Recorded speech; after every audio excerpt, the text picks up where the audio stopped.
Hello बच्चों, you are watching JEE Neetology with Mahfooz sir. बच्चों, today will discuss about the most important topic of the cell cycle and cell division, that is mitosis. बेटा, mitosis का एक lecture मैं पीछे video में complete करके आया हूं। अगर आपने नहीं देखा है तो उस वीडियो का लिंक इस वीडियो के डिस्क्रिप्शन में है, आप वहां से चेकआउट कर सकते हैं, जिसमें हम लोगों ने डिस्कस किया था कि how to control the cell cycle and what are the reasons by which the cell division mitosis occurs inside the cell. So today we are going to discuss the next stage of mitosis, that is metaphase. बेटा, जैसे हम लोगों को पता ही है, मैं आपको एक मिनट का रिकॉल करा देता हूं कि प्रोफेज में हम लोगों ने क्या क्या किया था। बेटा, प्रोफेज में हमारे पास ये कोई एक सेल थी, ठीक है, जनरली इसका ये न्यूक्लियस था। बेटा, प्रोफेज सेल में this is the early stage. क्या था बेटा? ये this one is the early stage. Early stage में जब हम देखते थे तो जो हमारे जो क्रोमोसोम्स होते थे बेटा, वो कंडेंस्ड होना स्टार्ट कर देते थे, यस और नो, ठीक है। बट जब हम लेट प्रोफेज में देखते थे तो यहाँ पे हमारे पास ये सपोज करो सेल है, और यहाँ जो न्यूक्लियर मेम्ब्रेन है इसका डिसअपियरेंस जो है कंप्लीटली हो चुका होता था। ऑन द फिनिशिंग पॉइंट था ये हमारा डिसअपियरेंस। और ये डिसअपियरेंस बेटा स्टार्ट कहाँ हो जाता था? हमारा अर्ली प्रोफेज में न्यूक्लियर एनवेलप का डिसअपियरेंस स्टार्ट हो जाता था, जबकि लेट प्रोफेज में ये न्यूक्लियर डिसअपियरेंस ऑलमोस्ट हो जाता था, यस और नो। और यहाँ पे बेटा हमारे पास कुछ सेंट्रियोल का जो डेवलपमेंट था वो सेंट्रियोल का डेवलपमेंट हो जाता था। और ये सेंट्रियोल क्या करते थे बेटा? ये हमारे स्पिंडल फाइबर का फॉर्मेशन कराते थे। किसका बेटा? स्पिंडल फाइबर का फॉर्मेशन कराते थे, जिनका डुप्लीकेशन हमारा कहाँ हो जाता था बेटा? इंटरफेज के G2 फेज में इनका डुप्लीकेशन कंप्लीट हो जाता था, और ये लेट प्रोफेज में आके स्पिंडल का फॉर्मेशन कराते थे। और ये स्पिंडल बेटा क्या करते हैं? ये क्रोमोसोम को हेल्ड करके रखते हैं, यस और नो। और यहाँ पे जो क्रोमोसोम्स हैं वो जनरली हमारे 2 क्रोमेटिड्स की फॉर्म में आके प्रिपेयर्ड हो जाते थे, कुछ इस तरह से, ठीक है ना। एंड फाइनली यहाँ एक नया स्ट्रक्चर बनता था, एक प्रोटीन का सीक्रेशन करते थे हमारे ये सेंट्रियोल, और इस स्ट्रक्चर को बेटा हम कहते थे एस्टर। क्या कहते थे बेटा? एस्टर। और ये हमारे होते थे बेटा स्पिंडल फाइबर, ठीक है ना। And these are the chromosomes. और जनरली जब हम लेट प्रोफेज में देखते थे तो हमारे जो क्रोमोसोम्स थे वो ऑलमोस्ट कंडेंस्ड हो चुके होते हैं, ठीक है। बट जब हम एनाफेज में जाते हैं तो वहां हमें कंप्लीटली कंडेंस्ड क्रोमोसोम्स दिखाई देते हैं। और ये न्यूक्लियर मेम्ब्रेन यहाँ पे बेटा क्या हो रखी है? कंप्लीटली ऑलमोस्ट डिसअपियर्ड होना स्टार्ट कर देती है, ठीक है। तो बेटा ये था हमारे पास प्रोफेज, जो कि हमने लास्ट लेक्चर में डिस्कस किया था। आप इसको डिटेल में जाकर देखना चाहते हैं तो आप वीडियो में जाके देख सकते हैं। बेटा अब हम स्टार्ट करने वाले हैं मेटाफेज। अगर मेटाफेज की बेटा अगर हम बात करते हैं तो मेटाफेज में कौन कौन से चेंजेस आएंगे, और एक्चुअली हमें कैसे पता लगेगा कि प्रोफेज खत्म हो चुकी है और मेटाफेज इनिशिएट हो चुकी है। तो बेटा उसके लिए एक मार्क्ड पॉइंट होता है मेटाफेज का, और वो मार्क्ड पॉइंट होता है बेटा the complete disappearance of the nuclear envelope occurred. अगर कोई भी सेल जो माइटोसिस डिवीजन करा रही है उसमें न्यूक्लियर मेम्ब्रेन का डिसअपियरेंस पूरी तरह से अगर हो चुका है, इसका मतलब वो सेल अब मेटाफेज स्टेज में आ चुकी है। और सपोज करते हैं बेटा हमारे पास ये एक सेल है, ठीक है। इस सेल में जो न्यूक्लियर मेम्ब्रेन है वो कंप्लीटली क्या हो जाएगा? डिसअपियर। अगर न्यूक्लियर मेम्ब्रेन कंप्लीटली डिसअपियर, जैसे अभी मैंने प्रोफेज में आपको बताया यहाँ पे कि जो न्यूक्लियर मेम्ब्रेन है बेटा ये क्या होना स्टार्ट कर देती है? यहाँ पे डिसअपियर होना स्टार्ट कर देती है। और फाइनली ये हमारी लेट मेटाफेज में लेट प्रोफेज में ऑलमोस्ट डिसअपियर हो जाती है, यस और नो बेटा। तो ये स्टेज हमारी मेटाफेज में आके ये वाली लेयर, ये न्यूक्लियर एनवेलप यहां आके बिल्कुल भी दिखाई नहीं देती है हमें, ठीक है। और अगर ऐसा हो रहा है, इसका मतलब ये है कि भाई साहब अब आपकी मेटाफेज स्टेज जो है इनिशिएट हो चुकी है। सेकंड क्या आता है बेटा यहाँ पे कि जो क्रोमोसोम्स होते हैं वो कंप्लीटली कंडेंस्ड हो चुके होते हैं। जो प्रोफेज में अभी हमने देखा कि प्रोफेज में क्रोमोसोम्स कंप्लीटली कंडेंस्ड नहीं हो पाए थे, लेकिन कंडेंसेशन ऑलमोस्ट हो चुका था। बट जब मेटाफेज में हम आते हैं तो मेटाफेज में जो क्रोमोसोम्स होते हैं वो कंप्लीटली कंडेंस्ड हो चुके होते हैं, और वो हमें किस फॉर्म में दिखाई देते हैं बेटा, वो कुछ ऐसे दिखाई देते हैं हमें, देखो।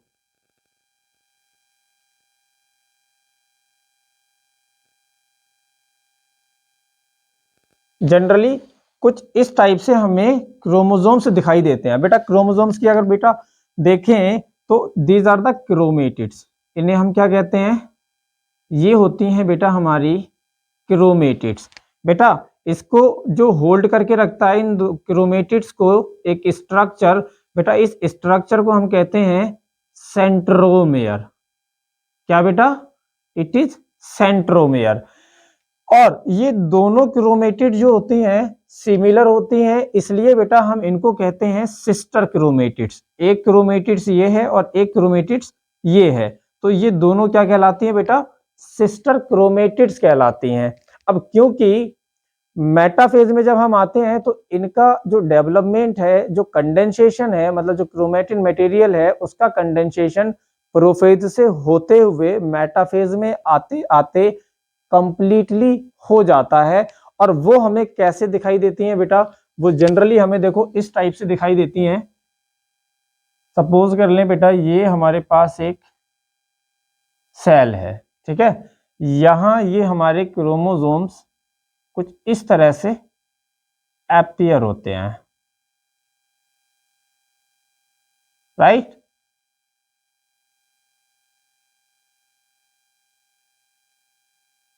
ठीक इसी तरह से बेटा कोई एक नहीं होता, कई सारे होते हैं हमारे, ठीक है। जैसे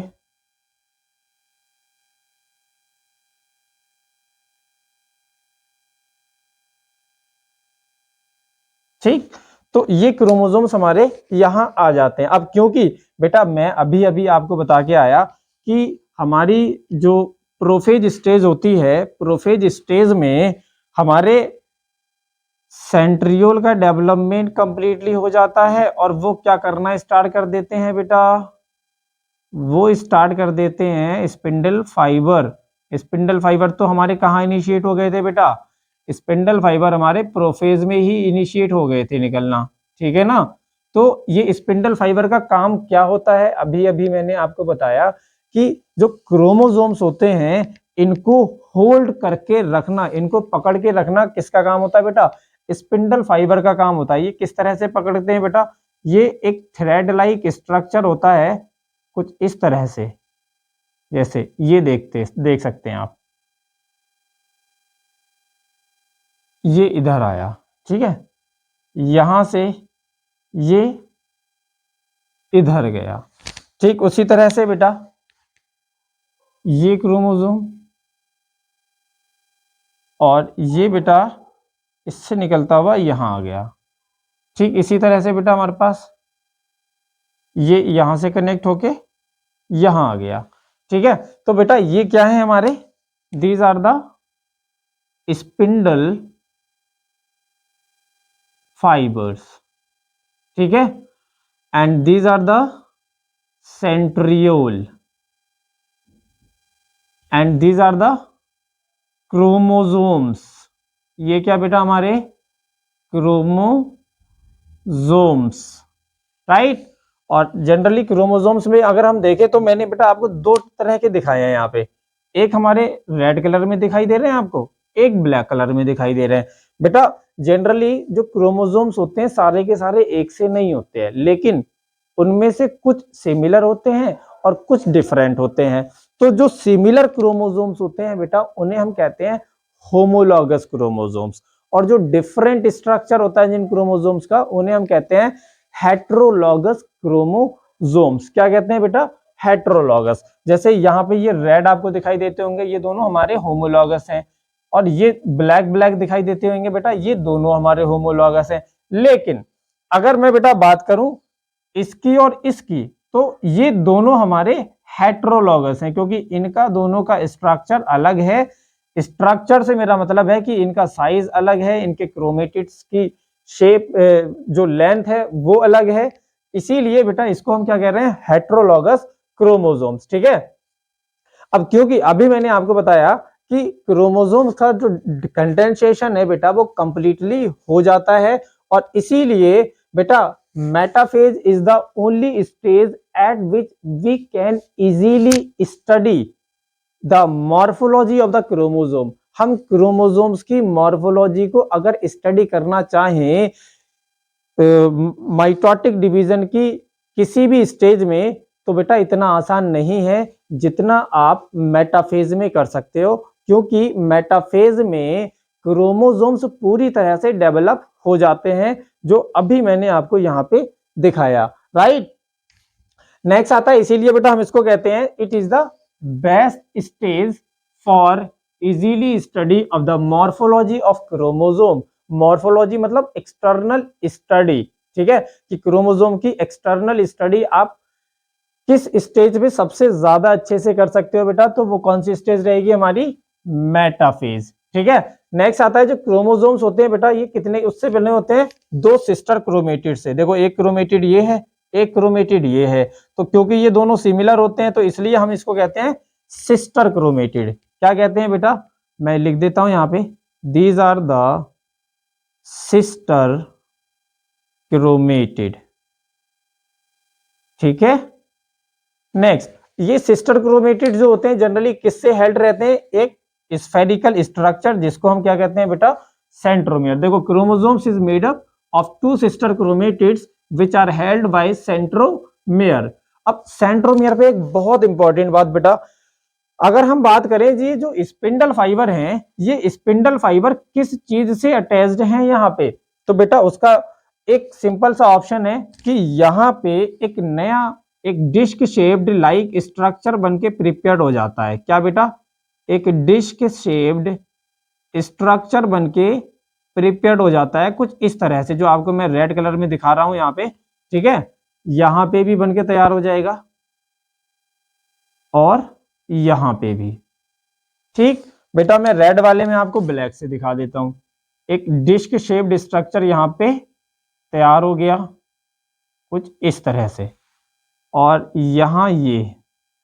ठीक, ये डिस्क शेप्ड स्ट्रक्चर का काम क्या होता है बेटा, इसको हम कहते हैं काइनेटोकोर। क्या कहते हैं बेटा, काइनेटोकोर। देखो यहां दिखाता हूं, ये सेंट्रोमियर है, और इस सेंट्रोमियर के दोनों साइड में देखो ये है हमारे पास क्रोमोसोम, इसका सेंट्रोमियर, और इसके इस साइड में भी और बेटा इस साइड में भी एक स्पेशल स्ट्रक्चर बनके प्रिपेयर्ड हो जाता है एट द मेटाफेज स्टेज, और इस स्पेशल स्ट्रक्चर को बेटा हम कहते हैं काइनेटोकोर। क्या कहते हैं बेटा, kinetochore. It is most important, याद रखेंगे हम ये बात, इट इज काइनेटोकोर। काइनेटोकोर का काम क्या होता है बेटा, काइनेटोकोर का काम होता है कि ये स्पिंडल फाइबर को अटैच कराता है अपने ऊपर। जो स्पिंडल फाइबर इस क्रोमोसोम को होल्ड किए हुए हैं, एक्चुअली वो किस स्ट्रक्चर पे है, वो सेंट्रोमियर पे नहीं है बेटा, वो हमारा काइनेटोकोर पे है। याद रखेंगे ये बात। ठीक है, यहां लिखा मैंने कि sister chromatids which are held by centromere on which small disc shaped structure are developed, which is known as kinetochore, and kinetochore are the sites of attachment of spindle fiber।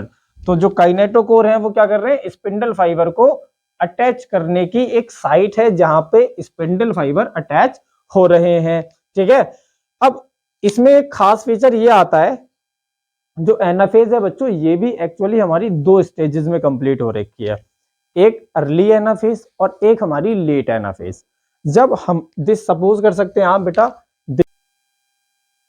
This one is the early anaphase, ठीक है, क्या, early anaphase, right. तो early anaphase में हमें ये दिखता है कि ये क्रोमोसोम्स जो होते हैं पूरे साइटोप्लाज्म में तितर बितर बिखरे रहते हैं, मतलब स्कैटर्ड रहते हैं पूरे सेल के साइटोप्लाज्म में, और उनको होल्ड करके रखते हैं हमारे स्पिंडल फाइबर, जो कि हमारे बेटा दो तरह के होते हैं। कितने? दो तरह के। एक बेटा हमारे पास होते हैं क्रोमोसोमल फाइबर, दूसरे होते हैं सपोर्टिंग फाइबर। जो क्रोमोसोमल फाइबर होते हैं बेटा, ये क्या करते हैं, जनरली क्रोमोसोम्स को होल्ड करके रखने का काम करते हैं। आप देख पा रहे हैं यहाँ पे कि ये जो फाइबर दिखाई दे रहे हैं आपको, जिनको मैं बार बार स्पिंडल फाइबर कह रहा हूं, एक्चुअली यही क्रोमोसोमल फाइबर्स हैं जो एक पोल से एक क्रोमोसोम के सेंट्रियोल या फिर काइनेटोकोर पे जाके अटैच हो रहे हैं, ठीक है। और बेटा जो सपोर्टिंग फाइबर होते हैं, ये एक पोल से दूसरे पोल तक कॉन्टिन्यूअसली जाते हैं। कहां बेटा? आप देख पाते होंगे, ये अब मैंने डैश डैश लाइन जो बनाए रखी है यहाँ पे, ये एक पोल से जा रही है और दूसरे पोल पे जाके रुक रही है। बेटा ये भी हमारे एक तरह के स्पिंडल फाइबर होते हैं, बट ये केवल सपोर्ट करने का काम करते हैं कि जो सेल है, सेल के अंदर जो क्रोमोसोम्स हैं वो ज्यादा डिस्टर्ब ना हो और उनको सपोर्ट मिलती रहे, वो अपने आप को पूरी तरह से उस सेल डिवीजन के लिए कैपेबल बनाते रहे, ठीक है। तो याद रखेंगे कि जो हमारे स्पिंडल फाइबर हैं वो दो तरह के हैं, एक क्रोमोसोमल फाइबर, दूसरे सपोर्टिंग फाइबर। क्रोमोसोमल फाइबर पोल से सेंट्रोमियर तक जाते हैं और सपोर्टिंग फाइबर बेटा पोल से पोल तक जाते हैं। नेक्स्ट आता है बेटा हमारे पास अर्ली एनाफेज में, तो हमने ये कर लिया, बट जैसे जैसे हमारे पास एनाफेज की सेकंड स्टेज आती है, ये क्रोमोसोम्स क्या करना स्टार्ट कर देते हैं बेटा, एक बीच मिड लाइन पे आना स्टार्ट कर देते हैं, जिसको बेटा हम कहते हैं मेटाफेजिक प्लेट। कुछ इस तरह से ये आना स्टार्ट कर देते हैं। देखो ये हम पहले छोटा वाला क्रोमोसोम लेते हैं, ठीक है, कुछ इस तरह से, एंड फिर हमारे पास दिखाई देता है आपको बिगर क्रोमोसोम्स, कुछ इस तरह से। तो बेटा ये एक सारे के सारे क्रोमोसोम्स, जितने भी क्रोमोसोम्स इस सेल के अंदर होते हैं, ये सारे क्रोमोसोम्स अपनी मिड लाइन पे आना स्टार्ट कर देते हैं, और ये बेटा होल्ड अब भी रहते हैं, ऐसा नहीं है कि होल्ड नहीं रहेंगे। अगर होल्ड नहीं रहेंगे तो बेटा इनको सपोर्ट कौन करेगा, और होल्ड करने के लिए यहाँ पे क्या होना चाहिए, स्पिंडल फाइबर।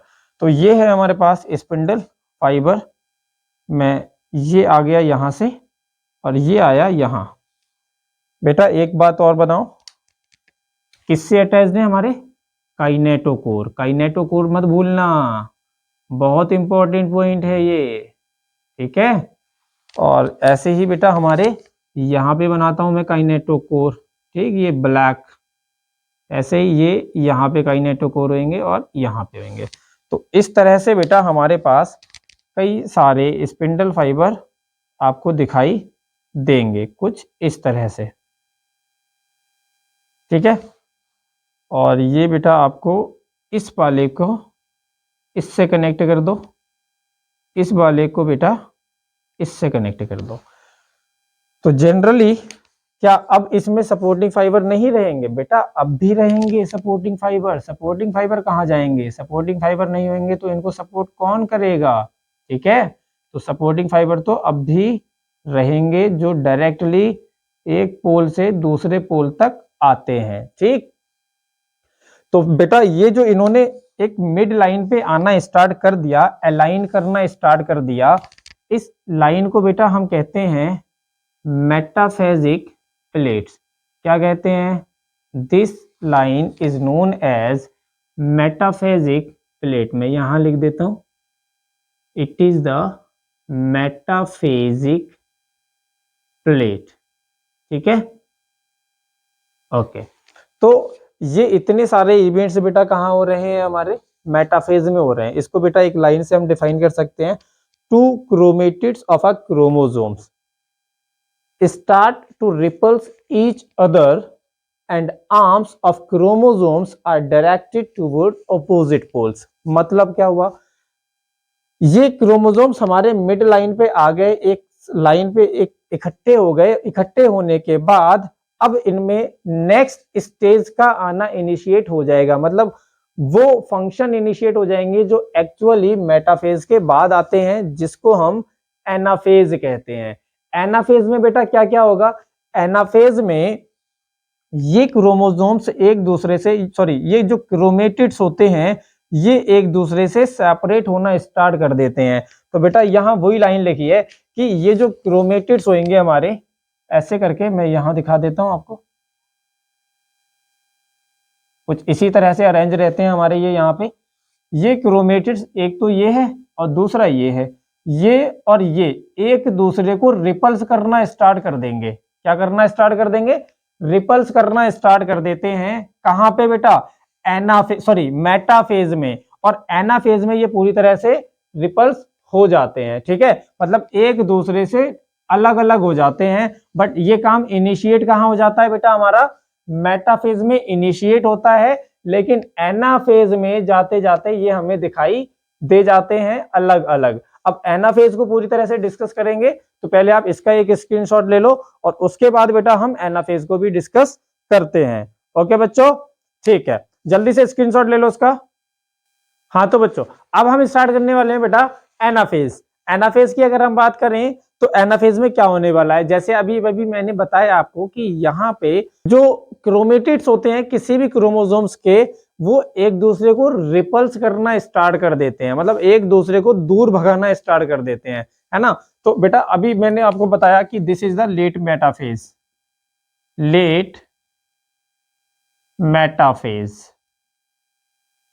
Late metaphase. अभी ये हमने स्टेज अभी डिस्कस की थी। अब ये यहाँ पे ये वाले जो इक्वेटोरियल प्लेट है, जिसको हम मेटाफेजिक प्लेट के नाम से जान रहे हैं, यहां से ये क्रोमोसोम्स दूर होना स्टार्ट कर देंगे। लेकिन कब, हमें पता कैसे लगेगा, एक्चुअली यहाँ पे हमारे पास जैसे सपोज करो ये है chromosomes, this is the chromosome, ठीक। तो यहाँ पे ये एक क्रोमेटिड है, दूसरा क्रोमेटिड ये है, ये दोनों क्रोमेटिड एक दूसरे से दूर होना स्टार्ट कर देते हैं। लेकिन किससे बेटा, सबसे पहले यहाँ पे होगा सेंट्रोमियर का स्प्लिट डाउन। सेंट्रोमियर मतलब दिस पोर्शन, ये जो सेंट्रोमियर आपको बीच में जो गोला स्ट्रक्चर दिखाई दे रहा है स्फेरिकल, दिस इज सेंट्रोमियर। ये सेंट्रोमियर का दो पार्ट में ब्रेक डाउन हो जाएगा, और वो भी कैसे बेटा, लेंथ वाइज। इसी को हम कहते हैं डिवीजन ऑफ सेंट्रोमियर। क्या बेटा, डिवीजन ऑफ सेंट्रोमियर। जब ये सेंट्रोमियर दो पार्ट में डिवाइड होना स्टार्ट कर देगा कुछ इस तरह से, ये वाली कंडीशन होगी कि एक सेंट्रोमियर ये हुआ और इसने भाई ये क्रोमोसोम हो गया अलग और ये क्रोमोसोम यहां से हो गया अलग, ठीक है। तो ये एक क्रोमोसोम दो अलग अलग क्रोमोसोम में डेवलप हो गया। लेकिन बेटा ये क्या है हमारा, क्रोमेटिड। ये क्या है, क्रोमेटिड। और ये भी क्या है, क्रोमेटिड, ठीक। तो ये तो क्रोमेटिड था, अब क्रोमोसोम कैसे बनेगा बेटा, जनरली आप याद करो, हम लोग इंटरफेज में देख के आए थे कि जीवन फेज में जो नंबर ऑफ क्रोमोसोम्स था वो सेम रहता था, as well as in G2 phase also, कोई भी क्रोमोसोम्स के नंबर में चेंजेस नहीं आते थे। अब ये क्रोमेटिड्स बेटा क्या करेंगे, दो अलग अलग पार्ट में डिवाइड हो जाते हैं, ठीक है। तो ये दो क्रोमेटिड जो अलग अलग पार्ट में डिवाइड हुए हैं, एक्चुअली ये न्यूली फॉर्म्ड क्रोमेटिड को हम क्या कहते हैं बेटा, क्रोमोसोम्स के नाम से जानेंगे। अब किस नाम से जानेंगे बेटा, क्रोमोसोम। ये वाला भी क्रोमोसोम और ये वाला भी क्रोमोसोम। तो एक क्रोमोसोम दो क्रोमोसोम में कन्वर्ट हो गया, जिसमें बेटा डिवीजन किसका हुआ, पहले हमारा इसका डिवीजन हुआ, जो हमारे पास ये सेंटर में सेंट्रोमियर दिखाई दे रहा है, इसका लेंथ वाइज डिवीजन हुआ है। लेंथ वाइज का मतलब होता है कि लॉन्गिट्यूडनली डिवीजन हुआ है। आप देख सकते हैं यहाँ पे एक ऊपर जा रही है तो एक नीचे आ रही है, ठीक है। ठीक उसी तरह को बेटा मैंने यहाँ पे एक लाइन लिख रखी है कि sister chromatid separate from each other and form two new chromosomes. जो सिस्टर क्रोमेटिड होते हैं ये और ये दोनों कैसे हमारे सिस्टर क्रोमेटिड है, एक ही क्रोमोसोम की दो औलादें हैं, ठीक है। तो इसीलिए मैंने यहाँ पे लिखा है कि जो सिस्टर क्रोमेटिड्स होते हैं वो क्या हो जाते हैं, सेपरेट हो जाते हैं और दो न्यू क्रोमोसोम का फॉर्मेशन कर लेते हैं। तो बेटा एनाफेज जो है यहाँ पे नंबर ऑफ क्रोमोसोम्स जो होता है वो डबल हो जाता है। कैसा डबल? जैसे सपोज करो बेटा मेरे पास ये एक सेल है, ठीक है। अब इस सेल की बेटा मैं बात करूं तो ये क्रोमोसोम कुछ इस तरह से सेपरेट होना स्टार्ट कर देंगे। जैसे इस लेट मेटाफेज से ही मैं आगे को प्रोसीड कर रहा हूं। ये आ गए बेटा हमारे पास यहां कुछ इस तरह से, ठीक।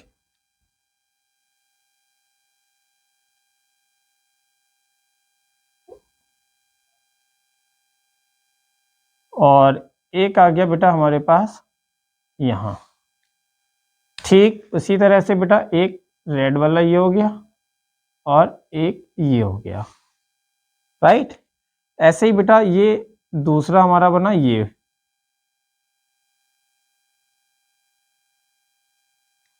और इसका बना ये, ठीक है। तो ये क्रोमोसोम्स ने, ये वाले क्रोमोसोम्स दो पार्ट में डिवाइड हो गए। देखो ये भी मैंने दो पार्ट में कर दिया, ये वाला भी दो पार्ट में हो गया, ये वाला भी दो पार्ट में हो गया और ये वाला भी दो पार्ट में हो गया। एक्चुअली ये क्या है, हमारे क्रोमेटिड्स हैं, ठीक है। तो सपोज करो कि पहले सेल में कितने क्रोमोसोम्स थे, 46, ठीक है। लेकिन अब इस सेल में कितने क्रोमोसोम्स होंगे बेटा हमारे पास? सब भाई हम अपनी बात कर लेते हैं कि हमारे अंदर तो 46 होते हैं ना। तो इस सेल में कितने क्रोमोसोम्स होंगे टोटल? बेटा इस सेल में हमारे पास टोटल 90, इसका डबल होगा ना, तो इट विल बी 92 क्रोमोसोम्स। ये जो सेंट्रियोल होते हैं और सेंट्रियोल से लगे हुए हमारे जो बेटा स्पिंडल फाइबर हैं, ये स्पिंडल फाइबर क्या करते हैं, कॉन्ट्रैक्ट होना स्टार्ट कर देते हैं। मतलब कुछ इस तरह से ये वाली कंडीशन आती है। यहाँ पे ये हमारे हैं बेटा सेंट्रोमियर, यहाँ पे हमारे दीज आर द सेंट्रोमियर। अब ये सेंट्रोमियर बेटा काय से लगे हुए हैं, काइनेटोकोर से। किससे लगे हुए हैं बेटा, काइनेटोकोर से, ठीक है। रेड को मैं रेड से ही दिखा देता हूं, कुछ इस तरह से, ठीक है। अब आप नोटिस करते हो तो बेटा मैंने बीच में नहीं बनाए हैं। क्यों बेटा? उसका रीजन ये है, बीच में हम तब बनाते जब ये ज्वाइंट थे, लेकिन ये तो अब सेपरेट हो गए ना, तो इसके बीच में गैप आ गया। ये डिवीजन यहाँ पे जो सेंट्रोमियर था ये दो पार्ट में डिवाइड कर गया, ठीक है। तो यहाँ वो अब नहीं आएंगे। क्यों? क्योंकि बेटा ये सेंट्रोमियर जो होते हैं, सॉरी नॉट सेंट्रोमियर, ये जो स्पिंडल फाइबर होते हैं ये कॉन्ट्रैक्ट होना स्टार्ट कर देते हैं। क्या बेटा? कॉन्ट्रैक्ट होना स्टार्ट कर देते हैं और इनको अपनी तरफ खींचना स्टार्ट कर देंगे। ये स्पिंडल फाइबर कॉन्ट्रैक्ट होके इन क्रोमोसोम्स को अपनी तरफ खींचना स्टार्ट कर देंगे, जिसकी वजह से ये सारे क्रोमोसोम्स हमारे कहाँ आ जाएंगे, इधर आ जाएंगे, एक एक पोल पे, अपोजिट पोल जिनके हम कहते हैं बेटा। देखो मैंने लिखा है कि chromosomal fibre contract and they pull the chromosomes toward the opposite poles. ये कॉन्ट्रैक्ट होंगे और ये स्पिंडल फाइबर इनको पुल करेगा और पुल करने के बाद इनको अपोजिट पोल्स पे ले आएगा। लेकिन वो कैसे लाएगा जब ये अपोजिट पोल्स पे आएंगे? तो देखो यहां मैं एक सेल और बनाता हूं बेटा, फोकस करें कि ये जो स्पिंडल फाइबर है ये कनेक्टेड कहां से है बेटा, काइनेटोकोर से है ऑब्वियसली, ठीक है। तो ये काइनेटोकोर्स इधर, ठीक है, दिस वन, कुछ इस तरह से। अब इसी तरह से बेटा यहां भी होएगा, राइट ना। तो ये क्या करना स्टार्ट कर रहे हैं, पुल करना। अब उस कंडीशन में क्या होने वाला है कि जब ये इसको इधर से बीच में से पुल करेंगे, जैसे सपोज करो बेटा मेरे पास ये मार्कर है, ठीक है, इस मार्कर को मैं बीच में से पुल करूं और इन दोनों होल्ड को मैं पकड़ा रहा हूं, है, तो उस कंडीशन में ये बीच में से क्या हो जाएगा, शेप इसकी जो है कुछ इस तरह से आ जाएगी। यस और नो? तो ये जनरली कैसा होना स्टार्ट कर देंगे, ये ऐसे जाना स्टार्ट कर देंगे। देखो ये मैं यहां दिखा देता हूं तुम्हें बेटा, ये आए हमारे क्रोमोसोम्स, जब इन पे यहाँ बीच में फोर्स लगेगा, बीच में से खींचोगे तो ये वाला पोर्शन जो सेंट्रोमियर है बेटा, ये हमारा सेंट्रियोल की तरफ आना स्टार्ट कर देगा। लेकिन इसकी जो आर्म्स हैं, जो हमारे ये क्रोमेटिड्स हैं बेटा, ये क्रोमेटिड्स दूर को जाना स्टार्ट करेंगे कुछ इस तरह से बेटा। देखो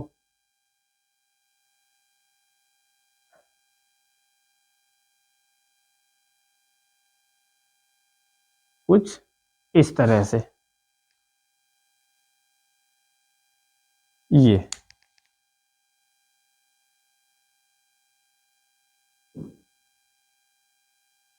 राइट। और ये इन्होंने बना लिए बेटा अपने स्पिंडल फाइबर। ठीक बेटा, इसी तरह से ये यहां भी होगी प्रोसेस, ठीक है। और यहाँ पे अगर बात करें तो सेम कंडीशन जैसे अभी अभी हमने ऊपर की, ठीक। और ये प्रोसेस यहाँ आ गई, ठीक है। और यहाँ बेटा क्या बन गए ये इनके, ये बन गए इनके स्पिंडल फाइबर, ठीक है ना। तो ये जितने भी हमारे पास क्रोमोसोम्स होते हैं ये अपोजिट पोल्स पे जाना स्टार्ट कर देते हैं। तो बेटा अब ये टोटल क्रोमोसोम्स हमारे पास थे 92 और लेट मेटाफेज में हमारे पास थे बेटा 46। लेकिन जब हमारे पास इसकी लास्ट स्टेज आती है जिसको हम एनाफेज कह रहे हैं, इसकी लास्ट स्टेज में ये सारे chromosomes toward the opposite poles भाग जाते हैं, आधे आधे क्रोमोसोम्स लेके। तो बेटा यहाँ पे भी 46 क्रोमोसोम हो जाएंगे और यहाँ पर भी 46 क्रोमोसोम हो जाएंगे। यस और नो? एंड फाइनली अब हम जाने वाले हैं हमारी next stage of the mitotic division. तो इस तरह से हमारे पास बेटा ये क्रोमोसोम्स दो पार्ट में डिवाइड हो गए, नंबर ऑफ क्रोमोसोम्स जो हो जाता है बेटा वो डबल हो गया है, ठीक है। और यही काम हमें एनाफेज में कराना होता है। तो अब ये डबल क्रोमोसोम क्या करेंगे बेटा, दो सेल, ये वाली जो सेल है बेटा ये अब दो पार्ट में डिवाइड होना स्टार्ट कर देगी। लेकिन उससे पहले और भी कई सारे चेंजेस आएंगे।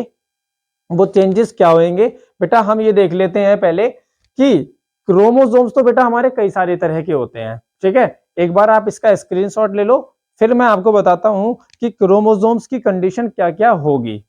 हाँ तो बेटा जो जनरली क्रोमोसोम्स होते हैं हमारे बेटा वो 4 टाइप्स के होते हैं। एक होते हैं बेटा मेटासेंट्रिक, सब मेटासेंट्रिक, एक्रोसेंट्रिक एंड टीलोसेंट्रिक। बेटा सपोज करो कि यहाँ पे अगर मेटासेंट्रिक क्रोमोसोम है, कौन सा बेटा, मेटासेंट्रिक। मेटासेंट्रिक की बात करें तो वहां पे कंडीशन बेटा ये होती है कि इसकी जो दोनों आर्म्स होती हैं वो सिमिलर डिस्टेंस पे होती हैं सेंट्रोमियर से, ठीक है। अगर सब मेटासेंट्रिक की बात करें तो यहाँ पे जो सेंट्रोमियर होता है ये एक आर्म्स के थोड़ा पास होता है कुछ इस तरह से, ठीक है।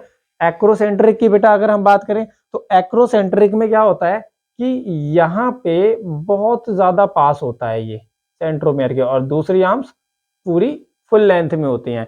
टीलोसेंट्रिक की बात करें बेटा तो टीलोसेंट्रिक में जो सेंट्रोमियर होता है यहाँ पे दो आर्म्स होती ही नहीं है, मतलब क्रोमेटिड्स नहीं होते हैं। जब इसका बेटा हम दो पार्ट में डिवीजन करेंगे तो अभी मैंने लेंथ वाइज डिवीजन करके आया, सेम रहेगा। और जब इसको हमारे स्पिंडल फाइबर कॉन्ट्रैक्ट करके खींचेंगे तो बेटा ये एक शेप बनाता है। जैसे सपोज कर लो सब मेटासेंट्रिक मैंने यहाँ पे लिया ये वाला, तो यहाँ पे जो कॉन्ट्रैक्ट होने के बाद ये शेप बनाएगा बेटा वो कुछ इस तरह की बनाएगा, ये वाली। तो बेटा इस शेप को हम कहते हैं इन्वर्टेड, क्या कहते हैं बेटा, इन्वर्टेड बी शेप। क्या बेटा, बी शेप, ठीक। ऐसे ही अगर हम इसको करें बात तो बेटा ये कुछ ऐसा स्ट्रक्चर बनाएगा, ठीक है। तो बेटा ये आपको क्या ऐसा दिखाई दे रहा है, एल का स्ट्रक्चर दिखाई देता होगा अगर आप ध्यान से देखें। तो इसको हम कहते हैं इन्वर्टेड एल शेप, ठीक है। और इसी तरह से अगर हम एक्रोसेंट्रिक की बात करें बच्चों, तो जनरली ये बहुत इंपॉर्टेंट है, क्योंकि यहाँ पे क्या होने वाला है, यहाँ एक स्ट्रक्चर तो बहुत ही छोटा, एक आर्म्स बहुत छोटा होता है और एक बहुत बड़ा होता है। तो बेटा आपको दिखाई देता होगा कुछ ये जे शेप है, क्या बेटा, जे शेप। तो इसको कहते हैं बेटा इन्वर्टेड जे शेप, ठीक है। और इधर अगर आप देखें तो ये जनरली कुछ ऐसा स्ट्रक्चर बनाता है, राइट। तो इसको हम कहते हैं बेटा इन्वर्टेड आई शेप, सॉरी ये कुछ ऐसे करके बनाएगा, ठीक है, इन्वर्टेड आई शेप।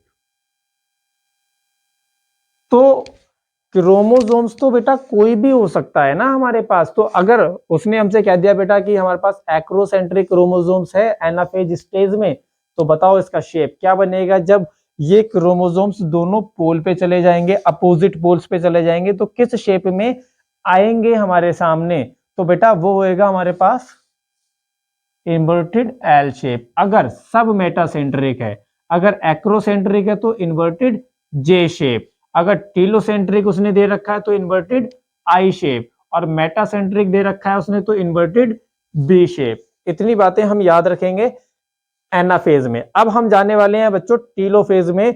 टीलोफेज की अगर हम बात करें तो बेटा यहां क्या होता है, एक्चुअली टीलोफेज को हम रिवर्स प्रोफेज के नाम से भी जानते हैं। तो रिवर्स प्रोफेज में आने के लिए फटाफट इसका स्क्रीनशॉट ले लो, फिर हम टीलोफेज को भी स्टार्ट करते हैं। हाँ तो बच्चों अब हम स्टार्ट करते हैं बेटा टीलोफेज।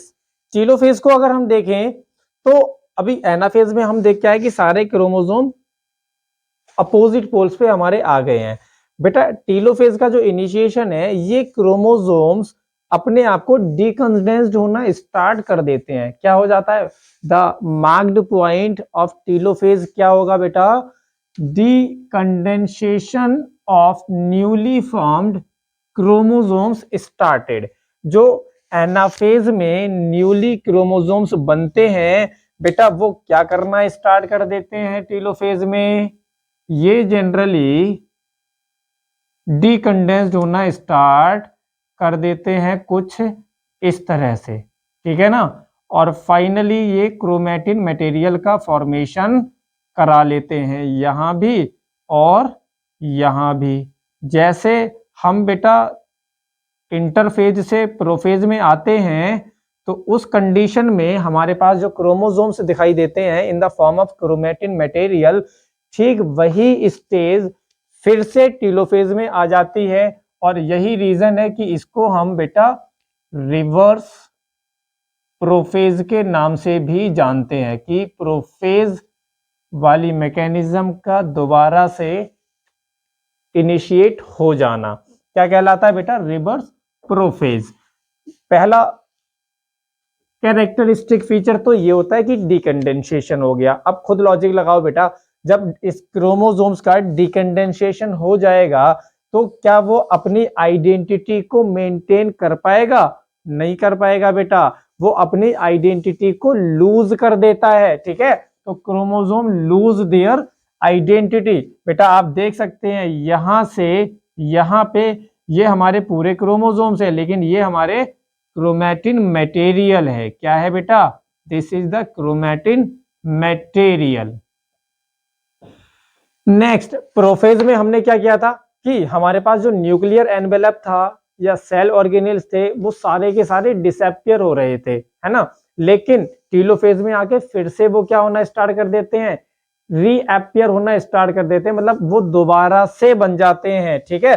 तो यहाँ पे जो न्यूक्लियर मेम्ब्रेन है वो हमारी दोबारा से बन जाती है कुछ इस तरह से, ठीक है, यहाँ भी और यहाँ भी। और इसके अंदर बेटा क्या आना स्टार्ट कर देगा हमारा, इसके अंदर हमारा आना स्टार्ट कर देंगे जैसे कि एंडोप्लाज्मिक रेटिकुलम, गोल्जी बॉडीज या फिर न्यूक्लियोलस। ये हमारे प्रोफेज स्टेज में डिसअपियर हो गए थे, जो अब हमारे बेटा टीलोफेज स्टेज में रीअपियर हो जाते हैं, ठीक है। तो फाइनली हमारे पास अब एक ऐसी सेल प्रिपेयर्ड है जो कंप्लीटली रेडी है दो पार्ट में डिवाइड होने के लिए। मतलब हमने कैरियोकाइनेसिस कंप्लीट करा लिया है। अब हम स्टार्ट करेंगे बेटा साइटोकाइनेसिस। बेटा साइटोकाइनेसिस की बात करें तो ये एनिमल सेल और प्लांट सेल में अलग अलग होती है, थोड़ी बड़ी प्रोसेस होगी, इसलिए मैं आपको साइटोकाइनेसिस नेक्स्ट लेक्चर में आपको दिखाऊंगा। ठीक है, तो नेक्स्ट लेक्चर देखना ना भूलें। ठीक है, और उसके लिए फटाफट जल्दी से चैनल को सब्सक्राइब कर लें ताकि जिससे आपके पास नोटिफिकेशन आ जाए। ठीक है बच्चों, okay, thank you so much बच्चों, बाकी हम बात करते हैं नेक्स्ट लेक्चर में।